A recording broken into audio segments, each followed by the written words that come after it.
Reels वाली बहू। प्रज्ञा को रील्स बनाने का बड़ा ही क्रेज है और वो दिन भर रील्स बनाती रहती है।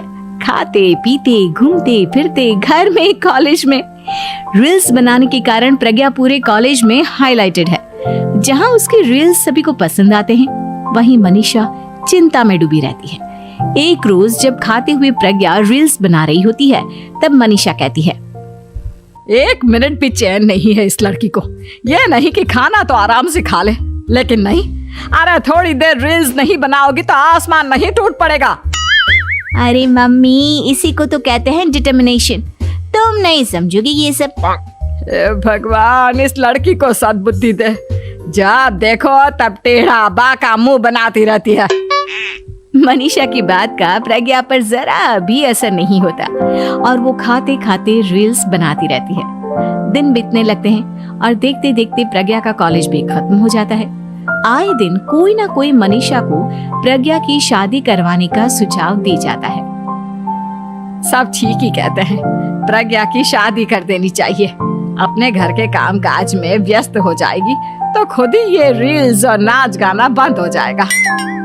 मनीषा और प्रेम प्रज्ञा के लिए एक अच्छा लड़का ढूंढने लगते हैं और तभी विकी का रिश्ता प्रज्ञा के लिए आता है, जिसने प्रज्ञा को उसकी रील्स देखकर पसंद कर लिया था।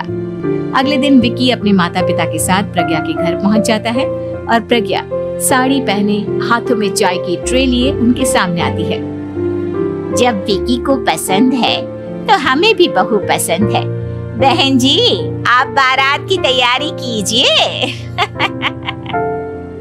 एक बार लड़का लड़की अकेले में बात कर ले तो अच्छा रहेगा।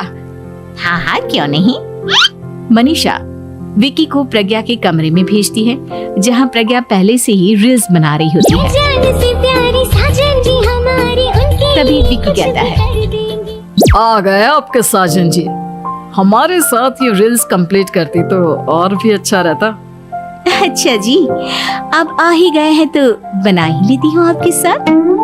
दोनों मिलकर रील्स बनाते हैं। जब वी मीट और तुरंत पोस्ट भी कर देते हैं। फिर विकी कहता है, जब आप साड़ी में चाय लेकर आए तब मुझे लगा कि कहीं मैं गलत घर में तो नहीं आ गया। अब सही है। दोनों की शादी पक्की हो जाती है और शादी के दिन भी प्रज्ञा रील्स बनाने से चूकती नहीं। यहाँ तक कि बारात के समय भी नाचते हुए रील्स बनाती है। सभी लोग प्रज्ञा की तारीफ के पुल बांध देते हैं और प्रज्ञा नाचती गाती अपने ससुराल चली जाती है। सब कुछ अच्छा चल रहा होता है। प्रज्ञा यहाँ भी दिन भर हर चीज की रील्स बनाती रहती है। लेकिन कुछ दिनों के बाद जब सुनीता कहती है, बहू, ये रील्स के साथ साथ कुछ काम भी कर लिया करो। वैसे तुझे और क्या क्या बनाना आता है? मम्मी जी, वैसे तो सब कहते हैं कि मैं सब कुछ अच्छा बनाती हूँ, लेकिन मुझे लगता है कि मैं मैगी अच्छा बना लेती हूँ। हाँ, कॉफी भी अच्छा बना लेती हूँ और मुंह तो सबसे अच्छा बना लेती हूँ। हैं? अच्छा अच्छा। सुनीता अपना माथा पकड़ लेती है और कहती है, बहू, कुछ खाना बनाना भी सीख लेती। मम्मी जी, मैं लंबी प्लानिंग कर रही हूँ। जल्दी ही मैं इतनी फेमस हो जाऊंगी कि मुझे पैसे मिलने लगेंगे। हम दोनों सास बहू राज करेंगे, राज नौकर काम करेंगे और लोगों की तो लाइन लगेगी हमसे मिलने के लिए। तेरा दिमाग खराब हो गया है क्या बहू? हंसी मजाक तक ठीक है, लेकिन इस तरह घर नहीं चलते। जितना जल्दी हो इस घर के तौर तरीकों को सीख लो। प्रज्ञा मुंह घुमाकर चली जाती है और तुरंत उसी वक्त एक रील बनाती है। ये देख सुनीता का गुस्सा 7वें आसमान पर चला जाता है और विकी के घर आती ही सुनीता उसे सब कुछ बताती है। विकी भी अब प्रज्ञा की इन हरकतों से परेशान हो जाता है। तुम टेंशन मत लो मम्मा, मैं देख लूंगा। विकी कमरे में जाता है तो देखता है कि प्रज्ञा रील्स बना रही है। विकी बड़े ही प्यार से प्रज्ञा से कहता है, प्रज्ञा, इन सब के लिए मैं तुम्हें मना नहीं कर रहा हूँ, लेकिन फिर भी हर वक्त तो ये अच्छा नहीं लगता ना। समझने की कोशिश करो, मुझे भी तुम्हारा थोड़ा वक्त चाहिए। मैं जब ऑफिस से आता हूँ तो मुझे समय देने की जगह इसी में लगी रहती हूँ। तुम ज्यादा ही सोच रहे हो। तुम भी मेरे साथ रील्स बनाओ ना, तुम्हें भी बहुत अच्छा लगेगा। तुम्हें इज्जत से कोई बात समझ में नहीं आती क्या? दिमाग खराब हो गया है तुम्हारा इस चकाचौंध से। अगर तुमने अपना रवैया नहीं बदला तो मैं तुमसे दूर चला जाऊंगा। तुम ही रिश्ता लेकर आए थे, मुझे लड़कों की कमी नहीं थी और ना आज है। विकी दरवाजा पटक कर चला जाता है। धीरे धीरे विकी प्रज्ञा से दूर होता जाता है। एक रोज मनीषा प्रज्ञा के ससुराल उससे मिलने जाती है।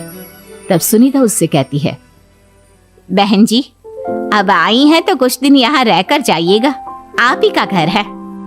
हाँ मम्मी, बहुत दिन हो गए तुम्हारे साथ एक भी रील नहीं बनाई मैंने। प्रज्ञा तुरंत अपने फोन में रील्स ऑन कर लेती है। मेरी माँ के बराबर ये सब मुझसे नहीं होता। तेरा ये भूत अभी तक नहीं उतरा क्या? बहन जी, आप कुछ कहती नहीं क्या इसे? जब आप ही कुछ नहीं कर पाई तो मैं कर ही क्या सकती हूँ। सास तो वैसी ही बदनाम है। शाम को घर की लाइट चली जाती है और मनीषा प्रज्ञा से कहती है, मेरे घुटनों में बहुत दर्द हो रहा है, तू लाइट का कुछ इंतजाम करना बेटा। अच्छा, कैंडल जला देती हूँ मम्मा। प्रज्ञा गाते हुए कैंडल जलाती है और खिड़की के पर्दे के पास रख देती है।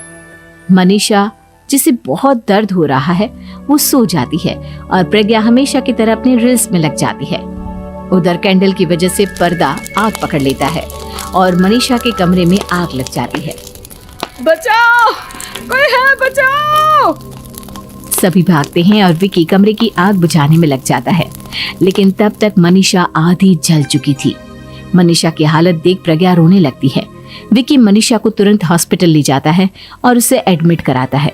विकी प्रज्ञा से कहता है, देख लिया ना, तुम्हारे इस नाच गाने की वजह से आज तुम्हारी माँ की जान जाते जाते रह गई। अब पता नहीं तुम और क्या चाहती हो। उधर डॉक्टर कहते हैं, इनकी हालत बहुत नाजुक है, आधे से ज्यादा जल चुकी है।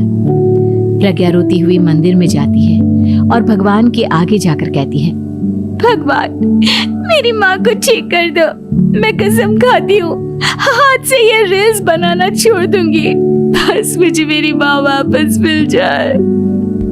2 दिन बीत जाते हैं और मनीषा खतरे से बाहर आ जाती है। पेशेंट अब ठीक है, आप लोग उनसे मिल सकते हो। सब कोई मनीषा से मिलता है और प्रज्ञा सबके सामने अपना फोन तोड़ देती है। मुझे माफ कर दो मम्मा, मैंने तुम लोगों की बातों को नजरअंदाज किया। बेटा, कोई भी चीज जरूरत से ज्यादा खराब है। मैंने तुम्हें रील्स बनाने से कभी मना नहीं किया, लेकिन हर वक्त एक ही चीज तो सही नहीं है। मैं समझ गई हूँ मम्मा, आई एम सॉरी। प्रज्ञा उस दिन से रील्स बनाना छोड़ देती है और पूरी तरह से अपने घर में लग जाती है।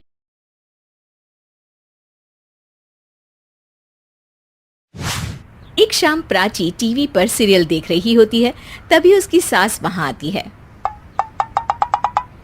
अरे सीरियल में तो ऐसे मग्न है जैसे आज रात का खाना पड़ोसी आकर बनाएंगे।